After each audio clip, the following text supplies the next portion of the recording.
j'espère que vous allez bien. On est toujours en décembre, donc on continue nos tutos spécial Noël. Et aujourd'hui, je vous propose de peindre un petit sablé de Noël, tout en lui donnant du relief et un aspect un peu croustillant, gourmand. Donc vous avez l'habitude maintenant, on prend le crayon de papier pour commencer. Ce que je vais faire, c'est avant de dessiner sur ma feuille finale, je vais vous faire un croquis très rapide sur une feuille de brouillon. Comme ça, je vais pouvoir bien appuyer dessus pour que vous puissiez bien voir les traits de construction. Donc, hop. Un sablé de Noël, ça ressemble à ça. Je commence par la tête. Deux petits arcs pour le cou. Les bras qui montent légèrement. Là, on fait en sorte que les deux bras soient à peu près de la même taille. Et ensuite, dans l'idée, vous voyez, la largeur de la taille, la largeur de la tête, pardon, va être la même que la largeur de la taille. Donc là, hop, je lui fais son ventre. Et ensuite, les jambes. Donc on vise le milieu.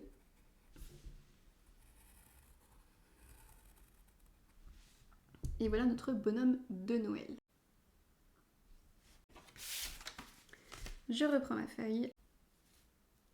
Donc voilà mon bonhomme, j'estompe les traits. Et je prépare mes couleurs. Ce bonhomme, on va le peindre en plusieurs couches. La première consiste à le remplir avec une couleur assez claire.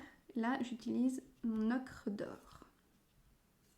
Et ici, dans l'idée, on va peindre la moitié de notre bonhomme avec pas mal de pigments et l'autre moitié beaucoup plus claire.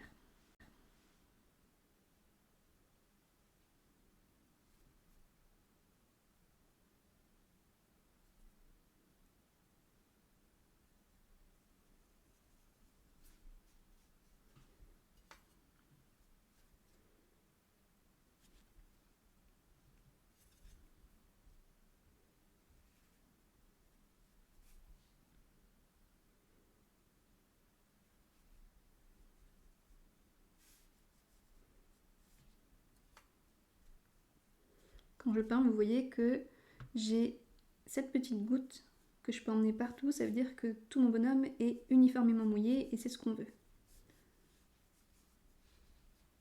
Ensuite, je prends que de l'eau et j'estompe tout ça.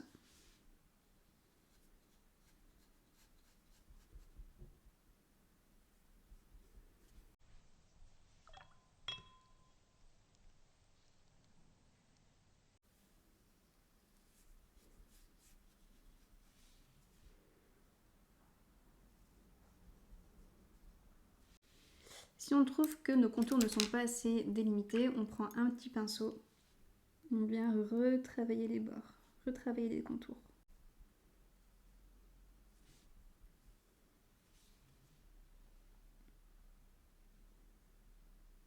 Je ne reprends pas forcément de matière sur mon petit pinceau, mais je vais prendre ce que j'ai sur ma feuille et l'emmener là où je veux. C'est pour ça que c'est important de mettre pas mal d'eau et de pigments dès le début.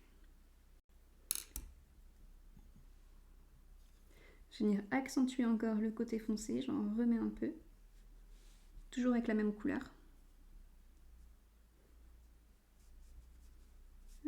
Et on laisse sécher. Une fois que c'est sec, maintenant on va passer à la deuxième couche. Pour ça, je vais prendre soit la même couleur ocre, soit si vous avez de quinacridone, je sais plus, je vais regarder et je vous mettrai le nom exact. Et sachez que dans tous les cas, vous pouvez retrouver toutes les couleurs de ma palette dans le fichier à télécharger sous la vidéo. Vous y avez accès sur la page 4 secrets pour des aquarelles réussies. En vous inscrivant, vous pouvez justement avoir accès à ce fichier avec tout le matériel que je recommande, tout le matériel que j'utilise. Alors, revenons-en à notre bonhomme, à notre petit sablé. Ce que je fais ici, c'est que j'ai deux pinceaux, ça me permet de jongler entre les deux et il y en a un qui va venir m'aider à déposer les pigments et l'autre à étaler tout ça avec de l'eau. Je vous montre. Donc là, l'idée, ça va être de refoncer cette partie à gauche et quelques angles de l'autre côté.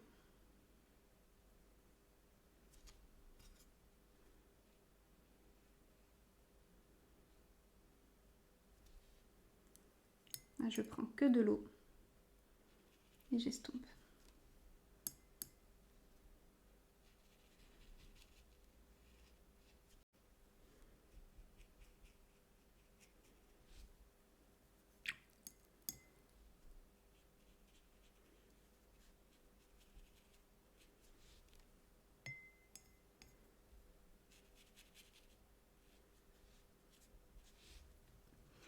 Il y a quelque chose de très important que je fais ici. Je vais vous mettre l'eau, hop, juste là. Vous voyez ici, je prends des pigments que je dépose.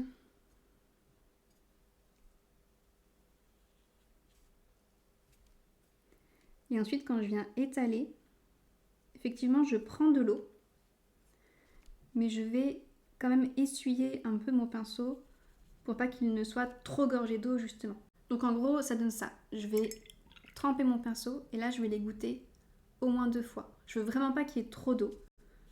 Le but, c'est d'étaler ma couleur, mais pas de tout mouiller. Et souvent, je le re-rince. Parce qu'en fait, en faisant ça, je prends de l'ocre. Et dans l'idée, je ne veux pas emmener l'ocre partout non plus. Je veux juste l'estomper petit à petit. Donc là, on est pas mal. Je me suis occupée du côté gauche. Maintenant, je m'occupe du côté droite. Là, je ne vais pas reprendre la totalité, mais juste quelques endroits.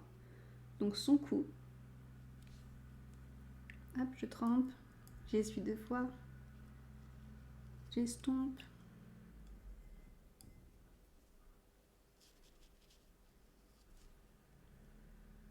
Je recommence au niveau de son buste.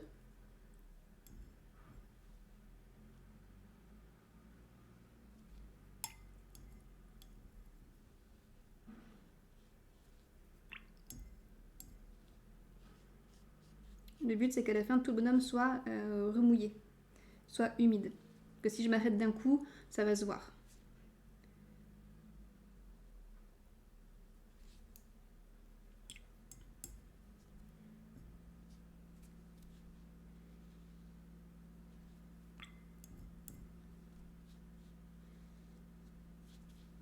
Et voilà, je pense que je vais m'arrêter là. Chaque fois je dis ça, puis j'en mets un coup de pinceau.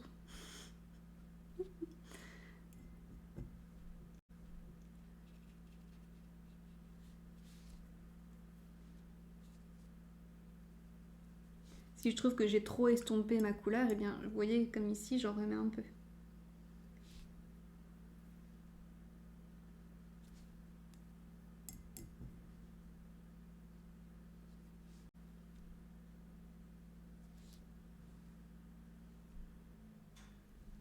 Bon, allez, là, je vais vraiment m'arrêter. Ah, et pendant que ça sèche, j'en profite parce qu'on m'a posé plusieurs fois la même question. C'est sur quel papier je peins là tout de suite. Là tout de suite, je peins sur un papier cellulose de la marque Anémule qui s'appelle Le Rouge, qui est très bien, je l'utilise tout le temps depuis des années. C'est celui que je fournis aussi pendant mes ateliers. Je recommande plus plus. Une fois que c'est vraiment bien sec, mais vraiment, vraiment bien sec, on va pouvoir passer au détail avec un stylo blanc. Alors moi j'ai un gros problème avec les stylos blancs, ils me lâchent super rapidement dans le sens où les mines sèchent et ça ressort pas en fait sur les aquarelles. J'en ai essayé plusieurs, mais je pense que le mieux ça reste quand même le fameux Posca. Et en termes de stylo blanc, le dernier que j'ai acheté c'est le Jelly Roll.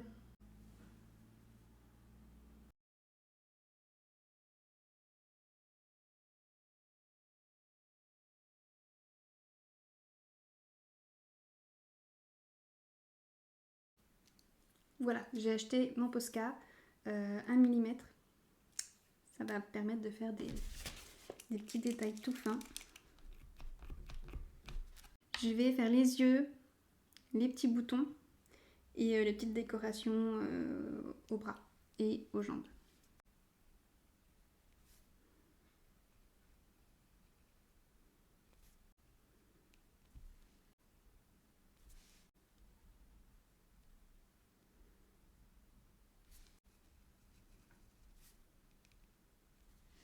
Il est pas mal comme ça, il est tout mignon, on a envie de le croquer. Alors évidemment, si vous avez des Posca d'autres couleurs, vous pouvez faire les boutons, les manchettes, avec des couleurs plus Pepsi. Donc là on pourrait très bien s'arrêter là, mais on peut aussi pousser le truc et ajouter quelques ombres. Pour ça je reprends mon ocre.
J'espère que ce tuto vous aura plu. On se retrouve dimanche prochain pour un tuto encore spécial Noël.